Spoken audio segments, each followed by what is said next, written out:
முருகனுக்கு ஆறுபடை ஆறுபடை ஆறுபடை. இன்று எங்கும் மருதமலை கோயில் ஒரு ஏழுபடை ஏழுபடி ஏழுபடை.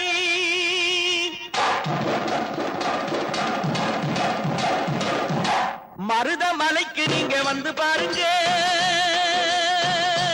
ஒரு தரம் மருதமலைக்கு நீங்க வந்து பாருங்க. ஈசன் மகனோடு மனம் விட்டு பேசி பாருங்க. மருதமலைக்கு நீங்க வந்து பாருங்க, ஈசன் மகனோடு மனம் விட்டு பேசி பாருங்க. தீராத வினைகள் எல்லாம் தீர்ந்து போகுங்க. சத்தியமா சொல்லுறேன், தீராத வினைகள் எல்லாம் தீர்ந்து போகுங்க. அது தீராவிட்டால் வந்து என்னை கேளுங்க, அது தீராவிட்டால் வந்து என்னை கேளுங்க.